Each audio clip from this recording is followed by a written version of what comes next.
그러면 어떠하냐? 우리는 나으냐? 결코 아니라 유대인이나 헬라인이나 다 죄 아래에 있다고 우리가 이미 선언하였느니라.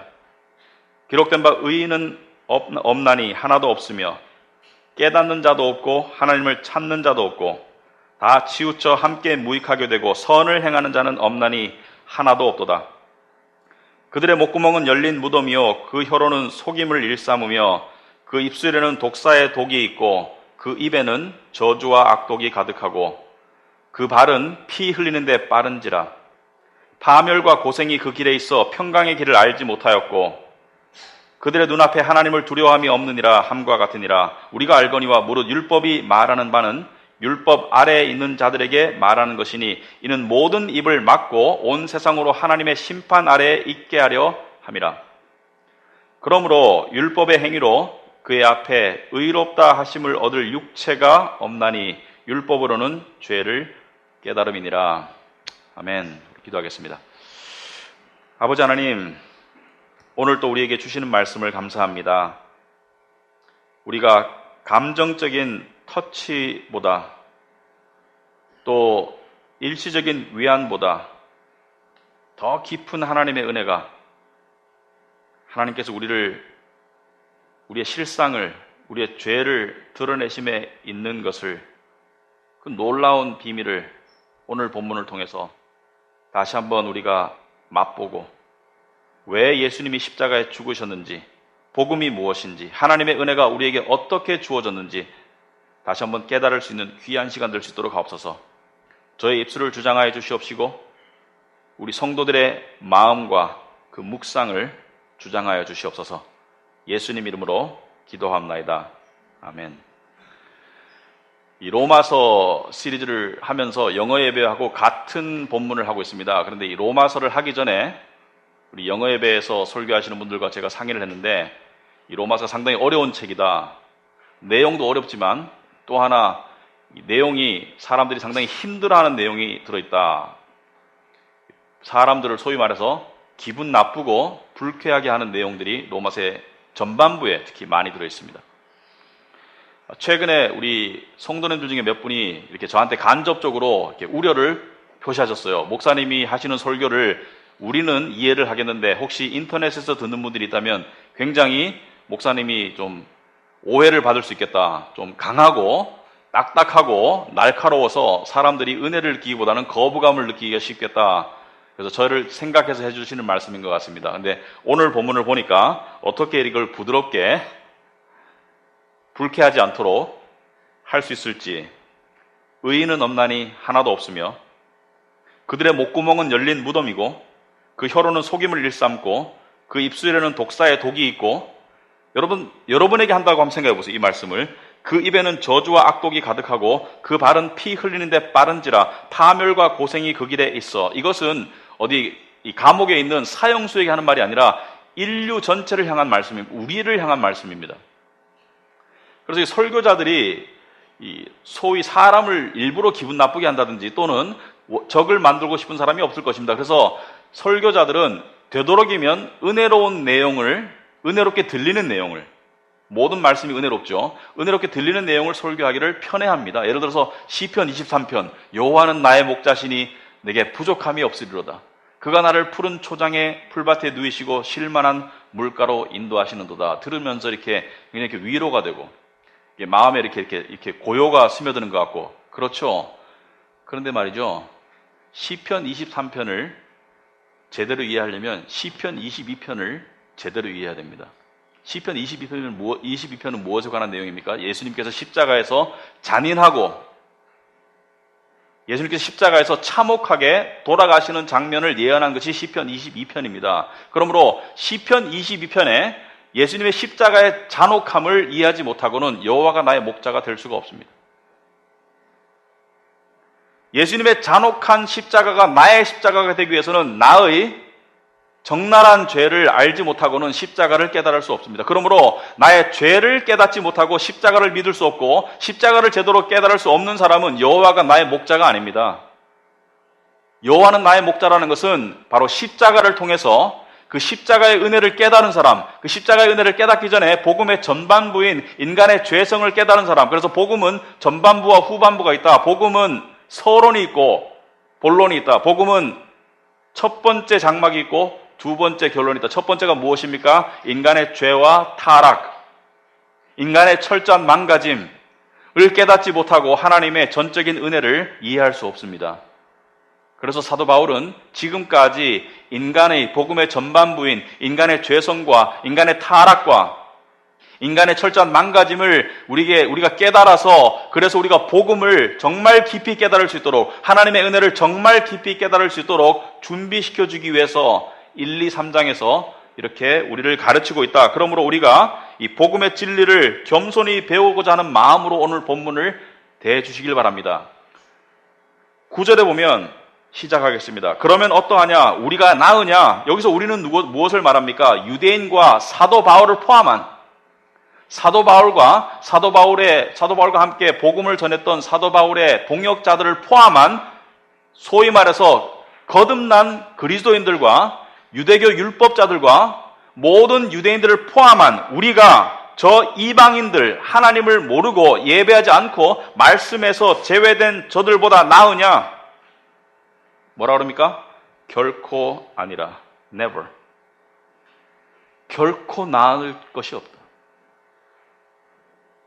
유대인과 헬라인은 전 인류를 말하죠. 전 인류를, 하나님의 백성과 하나님의 백성 아닌 자들, 유대인은 하나님의 백성을 상징하고 헬라인은 하나님의 백성이 아닌 자들을 상징하니까 세상에는 두 종류의 사람밖에 없겠죠. 전 인류가 다 죄 아래에 있다고 이미 우리가 선언하였느니라. 선언한다는 것은 결론적으로 확고하게 우리 모두가 다 죄 아래에 있다. 우리 교회에 비춰본다면 교회 다니는 사람이 교회 안 다니는 사람보다 나으냐?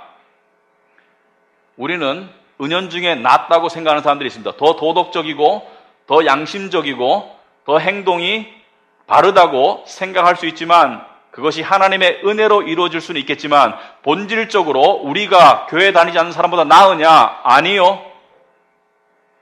똑같은 죄인입니다. 똑같은 죄인.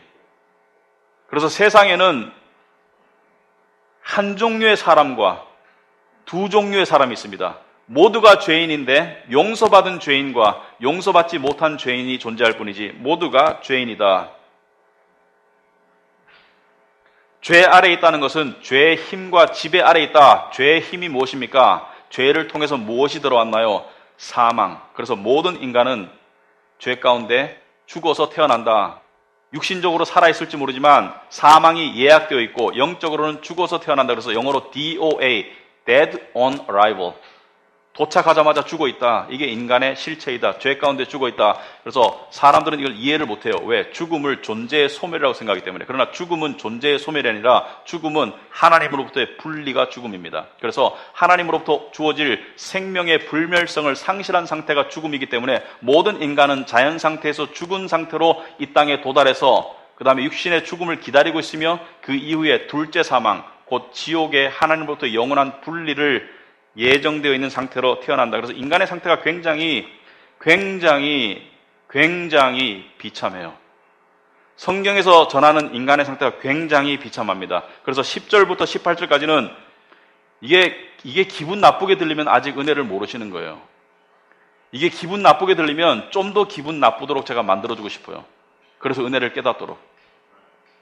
이게 은혜롭게 들릴 때까지 여러분이 들어보셔야 됩니다. 첫째, 기록됐다는 것은 지금 10절부터 18절까지 인간의 타락의 상태를 전하는 이 모든 말씀이 로마서의 말씀이 아니라 구약의 인용입니다. 구약의 한 구절 한 구절이 모두가 구약에서 인용된 말씀인데, 기록된 바, 누구의 말씀이? 하나님께서 인간의 타락의 상태를 하나님께서 묘사하시는 말씀을 통해서 하나님이 인간을 어떻게 바라보시는가, 절대 진리이신 하나님이 인간의 현재의 상태를, 현재의 타락한 상태를 어떻게 바라보시는가. 첫째, 의인은 없나니 하나도 없으며, 의인은 없나니, 여기 오늘 본문에는 강조하는 내용이 많아요. No, never.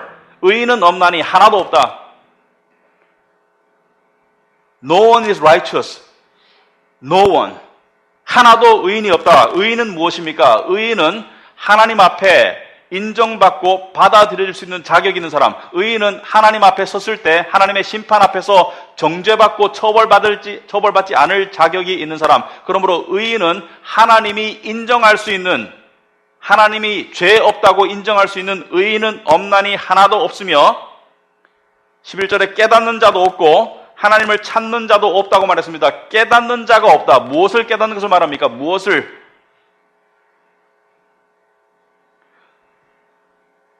자연 상태의 인간은 자기가 처한 세상이 어떤 세상인지를 몰라요. 그냥 동물적인 세상만 이해를 하지, 돈 벌고 밥 먹고 자고 배설하고 싸우고 동물적인 세상의 상태만 이해를 하지, 자기가 처해 있는 세상 속에서 나는 어디서 왔으며 기원과 존재의 의미와 목적과 미래의 상태를 모르는 상태로 살아갑니다. 기원과 목적과 의미가 미래를 모르는 상태에서 살아가는 것이 인간이다. 그러므로 굉장히 우매한 상태에 있는 것이죠. 굉장히 우매한 상태. 성경이 이것을 어둠이라고 합니다. 어둠 가운데 있다. 어둠. 빛이 오기 전에는 도저히 빠져나올 수 없는 어둠. 어둠인지도 모르고 있는 어둠. 빛이 왔을 때 비로소 아하, 내가 어둠 가운데 있었구나라고 깨닫게 되지만 그 어둠에 있는 동안에는 내가 어둠에 있는지조차도 깨닫지 못하는 그 애절한 상태가 인간의 상태이고 하나님을 찾는 자도 없다. 자연 상태에서 인간은 스스로 하나님을 찾지 않습니다. 나중에 자세히 이야기하겠지만 하나님을 우리는 찾지 않아요. 하나님을 찾던데, 신을 찾던데, 신을 찾는 것이 아니라 신의 도움을 찾겠죠. 신의 축복을 찾겠죠. 신을 찾는 것이 아닙니다. 우리는 신을 원하지 않아요. 우리의 본성은 하나님이 내 안에서 하나님됨을 원하지 않습니다. 내가 내 인생의 하나님이 되고 싶어 하지 하나님이 나에게 나의 주인이 되는 것을 원하지 않기 때문에 우리는 하나님을 되게 꺼려하고 하나님을 원하지 않는 본성을 가지고 있습니다. 이게 죄입니다. 죄. 하나님이 만들었지만 하나님을 원하지 않는 본성을 가지고 있고, 그 다음에 12절에 다 치우쳐 함께 무익하게 되고, 무슨 말이냐면 예외 없이 다 한 방향으로 쏠렸다. 예외 없이 다 한 방향으로 쏠렸는데 어떻게 쏠렸느냐? 무가치하게 되어버렸다. 무가치하게. 소위 가치가 없는 존재로 전락해버렸다. 누구에게 무가치한 존재로? 나 돈도 벌고 자식도 보살피고 사회에서 기여하는 사람인데 아니. 하나님의 원래 존재 목적에 무가치한 자가 되어버렸다. 그리고 선을 행하는 자는 없나니, 또 강조하죠. 하나도 없도다. 선을 행하는 자가 하나도 없도다. 여러분, 믿지 않는 사람이 이 말을 들으면 불쾌하기를 떠나가지고 동의할 수 없을 것입니다. 왜? 세상에는 가난한 사람들을 도와주는 사람도 있고, 세상에서는 압제받은 사람들을 도와주는 사람도 있고, 정의를 추구하는 사람도 있고, 소위 말해서 성품이 착한 사람도 있고, 법을 지키는 사람도 있고, 선을 행하는데 왜 선을 하는 사람이 하나도 없다고 말하는가? 인간적인 기준에서는 있어요. 지금 누가 하시는 말씀입니까? 하나님의 절대 선이 하시는 말씀이죠. 하나님이 말씀하시는 선은 이것입니다. 기준이. 그 행동이 올바르고, 그 마음의 동기가 순수하고 이기적이지 않으며, 그 목적이 하나님의 영광을 구하는 것을 지속적으로 하는 것을 선이라고 말합니다. 그 행동이 올바르고 마음의 동기가 순수하고 이타적이며 그 목적이 하나님의 영광을 구하는 그 선한 행위를 지속적으로 하는 것을 선이라고 하나님께서 말씀하실 때, 그러한 선을 행하는 사람, 하나님께 인정받을 수 있는 수준의 선을 행하는 사람은 하나도 없다. 여기 있다고 생각한다면 착각이죠. 없어요. 하루도 못합니다. 1시간도 못해요. 더 나아가서 우리는 이런 상태에 도달해 본 적이 한 번도 없습니다. 오히려 사람은 하나님의 보시기에 본성적으로 속임수와 미움, 그리고 온갖 종류의 폭력적인 말과 행동을 하는 존재이다. 13절부터 15절에 보니까 그들은 인류를 가르치는, 인류의 목구멍은, 모든 사람의 목구멍은 열린 무덤과 같다. 그 혀로는 속임을 일삼으며 그 입술에는 독사의 독이 있고 그 입에는 저주와 악독이 가득하고 그 발은 피 흘리는데 빠른지라. 난 안 그런데, 나는 악독하지 않은데. 내면을 말하는 거예요. 내면. 우리는 나의 목표를 이루기 위해서, 나의 안락을 이루기 위해서 언제라도 남을 짓밟을 준비가 된 것이 인간입니다. 자연상태 인간. 이 인간의 죄가 그나마도 통제되고 우리가 그나마도 질서 속에서 살 수 있는 것은 하나님의 주권적인 통제가 인간의 악을 눌러주기 때문이지, 만약에 하나님의 주권적인 통제가 인간의 악을 눌러주는 양심과 세상의 권세와 그 다음에 어떤 제도가 없이 감옥소도 없고 경찰도 없고 정부도 없고 양심도 없고 체면도 없다면, 이 세상을 인간의 본성 그대로 내버려 둔다면 어떻게 되겠습니까? 여러분 상상해 보세요. 만약에 감옥도 안 가도 되고 경찰도 없고 정부도 없고 양심도 없고 체면도 생각할 필요가 없다면, 여러분 머릿속에 돌아가는 모든 것을 즉시 실행할 수 있는 그러한 본성대로 살도록 내버려둔다면 그것이 바로 지옥입니다. 지옥은 하나님의 악을 눌러주는 은혜의 통제가 제거된 곳이 지옥입니다. 인간이 인간 본성 그대로 내버려두면, 인간 본성 그대로 내버려두면 하나님께서 일반 은혜를 통해서 정부나 권세나 양심이나 질서를 통해서 우리의 악을 눌러주지 않으면 16절에 뭐라고요? 파멸과 고생이 그 길에 있다. 눌러줘도 그렇습니다. 인생은 고생을 하고 살다가 죽음이라는 파멸을 통해서 사라지고, 그리고 나중에 두 번째 죽음의 파멸로 나아가는 그것이 운명의 정 코스였다. 나는 지금 삶이 재미있는데, 편한데, 지금 그렇겠죠. 지금 순간적으로 우리 인생을 통틀어 봤을 때 전반적으로 지배적인 삶의 형태가 무엇인가? 영국 사람의 행복도가 높겠습니까? 한국 사람의 행복도가 높겠습니까? 모르겠습니다. 영국에서 어떤 대학에서 조사를 했어요. 리버풀 대학에서 80년 평균 수명일 때 조사를 했습니다. 25년을 잠자는 데 보내요. 영국 사람들이 평균적으로 80년 중에 10년을 TV 보는 데 보내고, 그리고 3년을 화장실에서 보냅니다. 여러분 생각해보세요. 80년 중에 3년을 화장실에서, 화장실이 편한 사람도 있습니다. 그죠? 그리고 2년을 화내는 데 쓴대요. 2년을 80년 중에. 그리고 미소 짓는 시간은 88일. 1년도 안 돼요. 영국 사람. 그게 인생입니다. 어떤 사람은 이렇게 말하더라고요. 요즘 젊은 분들이 힘들죠? 취직이 잘 안 되니까. 바늘구멍이니까. 내가 80년대 태어났더라면, 80년대는 대학만 졸업하면, 아니면 뭐 고등학교를 졸업하든 다 취직했거든요. 그때 태어났으면 행복했을걸. 아하, 그래요. 그때는 3D 업종을 주 6일간 일했습니다.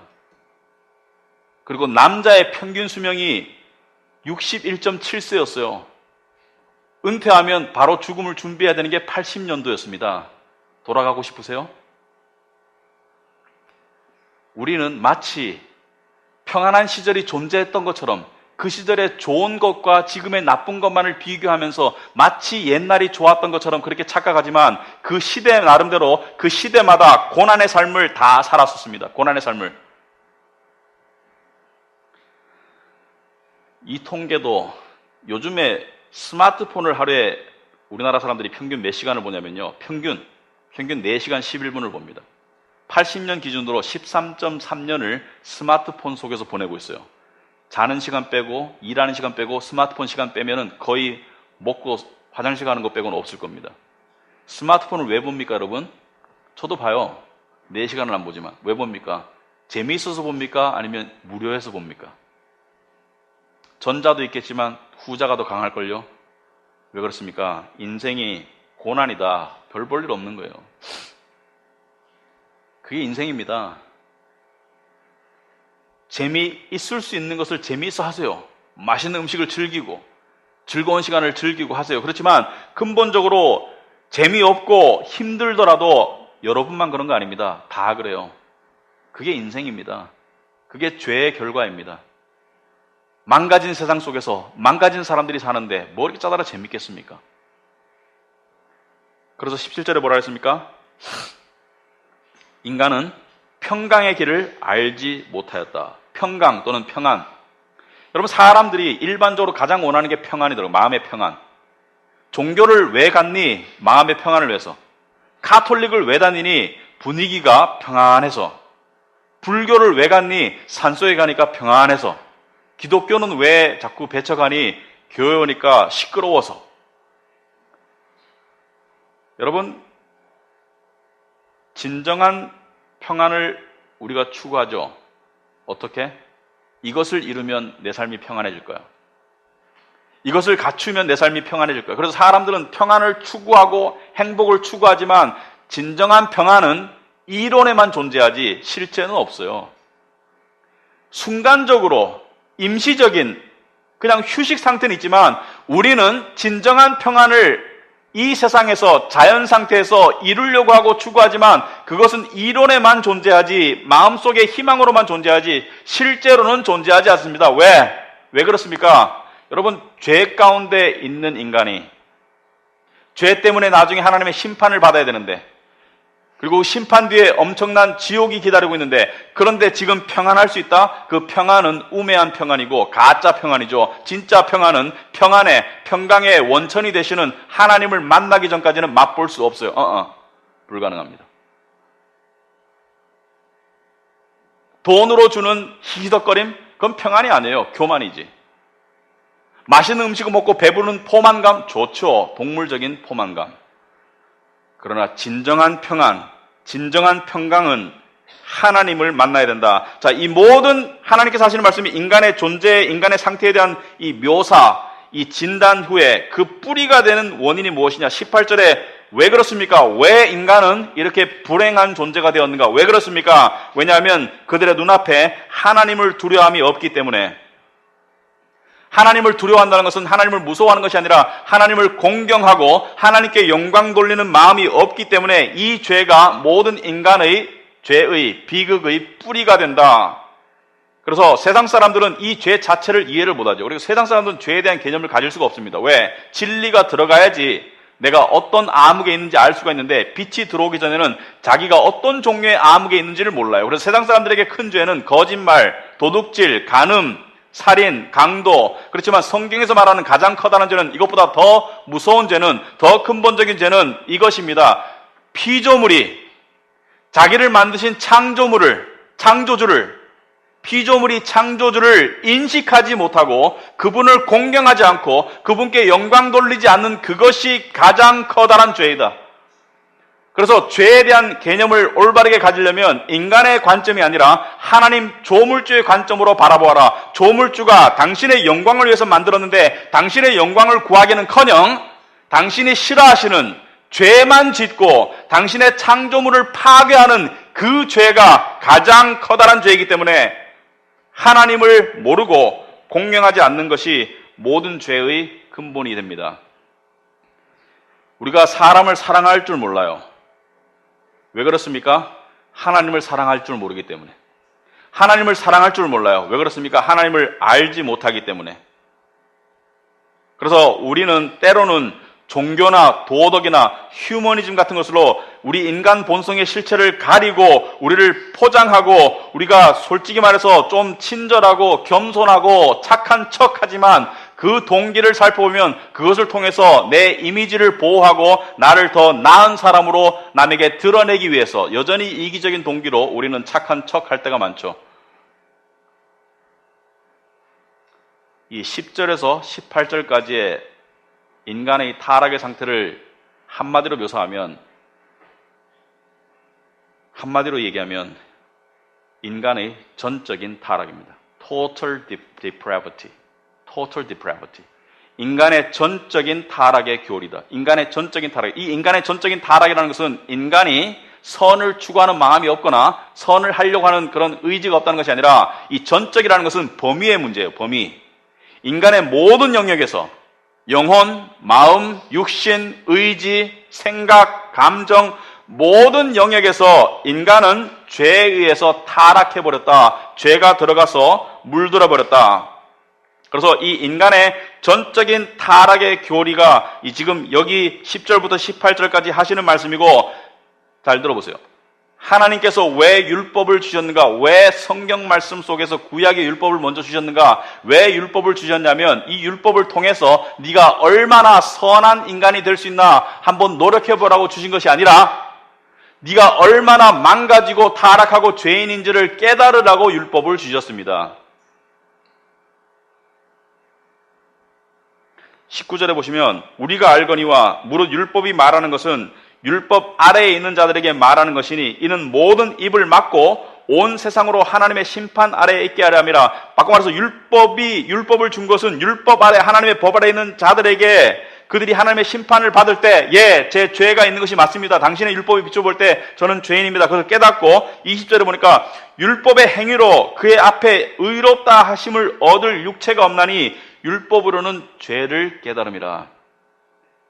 율법을 주신 이유와 목적을 아시겠습니까?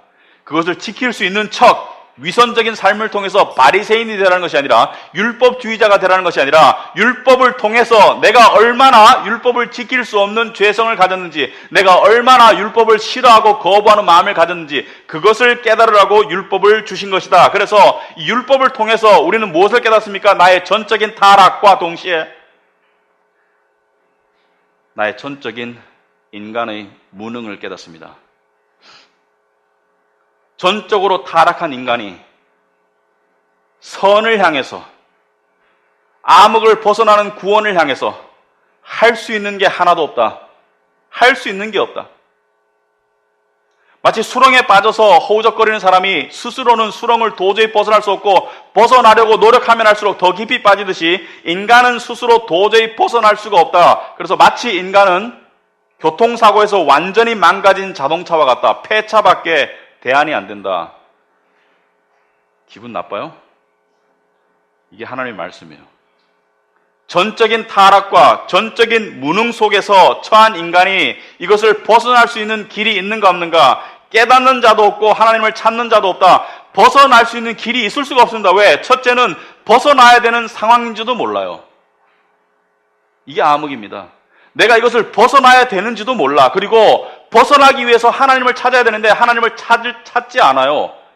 인간은 스스로 하나님을 찾지 않습니다. 그런데 우리는 어떻게 그러면 하나님을 알게 되고 찾게 되었는가? 우리는 어떻게, 크리스찬들은 어떻게 하나님과 다시 관계를 맺게 되고 구원을 얻었는가? 어떻게 그게 일어났는가? 어떻게 그 일이 일어나야 되는가? 어떻게 사람들이 하나님을 알게 되고 찾게 되는가? 어떻게 일어나야 됩니까? 어거스틴이 이렇게 말했습니다. 모노지즘, M-O-N-E-R-G-I-S-M. 무슨 말입니까? 모노지즘. 여러분, 모노라는 말이죠. 모노, 하나, 단독. 모나폴리 하면 뭐예요? 독점. 모노라는 것은 하나라는 뜻이죠. 하나. 그래서 이거를 이 어려운 말로는 신단동설이에요. 신단동설. 신이 단독적으로 움직이셨다. 이거 너무 어렵습니다. 일방주의라고 했어요. 일방주의. 좋은 의미에서. 신이 일방적으로 다 하셨다. 어거스틴은 모놀지즘을 통해서 우리의 구원에 관한 모든 일을 하나님이 홀로 하셨다. 스스로 벗어나야 될지도 모르고 위험 가운데 있으면서 벗어나야 될지도 모르고 벗어나려고 하나님을 찾지도 않는 사람을 향해서 하나님께서 직접 다가오셔서 하나님이 홀로 구원하시고 하나님이 홀로 구원하신다. 어거스틴은 삼위일체 하나님, 성부, 성자, 성령의 하나님께서 어떻게 이 구원의 일을 전적으로 당신의 능력과 은혜로 행하셨는가. 첫째, 성부 하나님께서는 구원의 계획을 세우셨습니다. 내가 이들을, 죄인들을 구원하리라. 누구를 통해서? 성자 예수님을 통해서. 그래서 성자 예수님께서 이 땅에 오셔서 그 구원의 계획을 완성하시고 이루셨죠. 어떻게? 십자가의 죽으심과 부활하심을 통해서. 그리고 여기까지 하시고 멈추셨으면 구원의 일은 이루어졌지만 누구도 구원받을 자가 없습니다. 왜? 우리는 십자가를 알아볼 수가 없어요. 그래서 어떻게 됐습니까? 성령님께서 그 진리를 우리가 깨달을 수 있도록 우리에게 진리의 빛을 주시고 우리가 진리를 깨달을 수 있도록 우리의 마음을 열어주시고 우리의 눈을 뜨게 하시고 우리의 귀를 열게 하셔서 성령님께서 우리가 거듭나도록 하시고 이 거듭난 다음에 믿음을 주셔서 우리가 신앙생활, 소위 신앙생활을 할 수 있도록 만들어 주신다. 그래서 삼위일체 하나님께서, 성부 하나님께서 구원의 계획을 세우시고 성자 예수님께서 구원의 계획을 이루시고 성령 하나님께서 구원을 우리에게 적용시켜 주신다. 그래서 성부, 성자, 성령님의 전적인 은혜와 사역과 역할을 통해서 우리가 하나님의 자녀가 되는 그 길을 열어주셨다. 그래서 실제적으로 보면 하나님께서 우리에게 긍휼을 베푸시고 우리를 불러주셨기 때문에 우리가 하나님을 향해서 하나님, 제가 당신을 믿습니다라는 인간이 할 수 있는 최고의 선한 고백을 하게 된 것입니다. 이것이 구원이다. 구원은 반드시 하나님으로부터 하나님에 의해서 이루어진다. J.I. 패커가 이렇게 말했습니다. 죄인은 어떠한 경우로도 스스로를 절대로 구원하지 못한다. 구원은 처음부터 끝까지 그 전체, 즉 과거, 현재, 미래 모두가 주님이 하시는 것이므로 그분께 모든 영광이 돌려지는 것이다. 여기 중요한 포인트가 있습니다. 첫째, 모두가 하나님이 하셨기 때문에 이것을 깨달으면, 전적인 타락과 전적인 무능과 하나님의 전적인 은혜를 깨달으면, 일방적인 은혜를 깨달으면 모든 영광을 하나님께 돌릴 수밖에 없죠. 왜? 내가 한 것이 아니니까. 하나님께 영광, 그 피로 날 구원하셨네. 그 능력으로 나를 살리셨네. 내가 나 된 것 다 주님이 이루신 은혜이네. 그래서 이 전적인 타락의 교리를 이해하는 것은 제대로 이해하면 불쾌할 수가 없어요. 오히려 감사하고 하나님을 향한 찬양이 솟아오르게 됐습니다. 왜? 만약에 구원이 전적으로 하나님께 달려있지 않고 내 능력에 조금이라도 달려있었다면, 내 학위에 조금이라도 달려있었다면 저는 12번도 구원을 더 잃었을 것입니다. 오직 하나님께 달려있기 때문에, 그 구원이 귀한 것입니다. 제가 처음 하나님을 만났을 때 1989년도에 하나님께서 나를 부르신다는 음성을 성경 말씀을 통해서, 누군가의 가르침을 통해서 들었을 때 정말 놀라운 것이 그것이었습니다. 뭐였냐면, 여러분이 만약에 청와대에 초청을 받았다고 생각해 봅시다. 그럼 여러분이 어떻게 해야 될까요? 옷도 깨끗하게 새로 사든지, 신발도 갈아 신고, 목욕도 하고, 머리도 깎고, 하여튼 갖추어서 가야 되지 않겠습니까? 대통령한테 가는데 샤워도 안 하고, 이빨도 안 닦고 할 수는 없을 거 아니에요. 그런데 똑같은 짓을 어떤 짓을 했냐면, 좀 더 내가 생활을 청산하고, 착실한 사람이 되어서 하나님을 이제 만나야지. 근데요, 그게 아니더라고요. 하나님께서는 네 죄에 있는 모습 그대로, 네 나약하고 두려운 모습 그대로, 네 망가진 모습 그대로 와라. 내 아들은 의인을 부르려고 오신 것이 아니다. 바로 죄인을 부르러 오셨다. 네 모습 그대로를 내가 사랑한다. 그리고 네가 너를 바꿀 수 없다 이놈아. 네 모습 그대로 오거라. 내 모습 그대로를 받아주시는 하나님을 처음 만난 그날, 저는 처음으로 태어나서 평안을 맛보았습니다. 저도 평안을 원했어요. 그때까지는 평안이 뭔가 내가 성취해서 이루는 것, 뭔가 내가 갖추어서 이루는 어떤 것, 어떤 상태라고 생각했는데, 정말 평안을 만나보니까 그것은 어떤 것이 아니라 어떤 분이었습니다. 바로 예수 그리스도. 예수 그리스도를 만나니까, 그분이 내 안에 들어오니까 처음으로 평안을 맛보고 느끼고, 아하, 이게 진짜 평안이구나. 그래서 지금도 이렇게 그분을 모시고 살아가고 있습니다. 왜? 그분이 날 살리셨습니다. 그분이 날 구원했습니다. 그분이 여러분을 구원하시고, 그분이 여러분의 평안의 왕이 되시고, 그분이 여러분의 구세주 되시고, 하나님께 모든 영광을 돌릴 수 있는 사람은 바로 자기가 철저하게 죄인이고 망가졌지만 하나님께서 철저하게 구원하셔서 그 구원을 잃을 수 없는 영원한 하나님의 자녀가 되셨다. 아멘. 여러분, 이걸 한번 적용해 봅시다. 최근에 어떤 이 자매가 힘든 일이 있었어요. 우리 교회에서. 저하고 얘기를 나눴는데 잘 극복하고 있더라고요. 정말 잘 극복하고 있더라고요. 힘든 일인데. 근데 어떻게 극복하고 있니? 칭의의 교리를 통해서 극복하고 있답니다. 하나님이 나를 의롭게 여기신다. 여러분, 인생에 극한 상황이 오면 뭐 기분 좋고 나쁘고가 중요한 게 아니죠. 보험 증권의 약관이 중요하지. 무슨 뭐 보험 상담사가 뭐 기분이 좋았느니, 그 사람이 잘생겼느니, 뭐 그 사람이 말주변이 있느니 상관없죠. 뭐가 중요합니까? 보험 약관에 뭐가 나와 있나?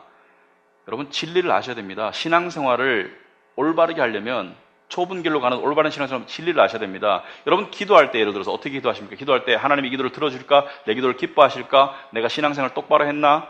내가 하나님이 보시기에 이쁜가? 인정받을 만한가? 그런 것을 머릿속으로 뒷꼭대기 땡기 생각하고 계신다면 그게 바로 율법주의입니다. 하나님은 처음부터 여러분이 잘나서 사랑하지 않으셨어요. 하나님이 여러분을 사랑하셨어요. 그냥 있는 모습 그대로. 여러분이 기도할 때 여러분이 뭐 잘나고 못나고가 아니라 아버지, 예수 그리스도 안에서 모든 기도를 하나님이 들어주십니다. 예수 그리스도 안에서 여러분을 사랑하세요. 그 사랑을 조금 더 더하게 할 수도 없고 덜하게 할 수도 없고, 이게 미치는 거예요. 사람이 깨달으면 깨달을수록 미치는 거예요. 내가 그 사랑을 더하게 할 수도 없고, 아무리 노력해도 내가 아무리 개망나니 가도 그 사랑을 덜하게 할 수도 없고, 자기 아들을 아끼지 않으시고 우리 모든 사람을 위해서 내주시니까 어찌 그 아들과 함께 우리에게 모든 것을 은혜로 주지 않겠냐. 은혜는 뭐예요? 나의 노력과 관계없이 하나님의 일방적인 하나님의 호의가 은혜죠. 그렇다면 우리가 섰다고 생각할 때는 하나님께 감사하시고, 넘어졌을 때도 하나님께 감사하세요. 넘어졌든 섰든 하나님께서는 여러분을 사랑하십니다. 이게 복음입니다. 놀라워요.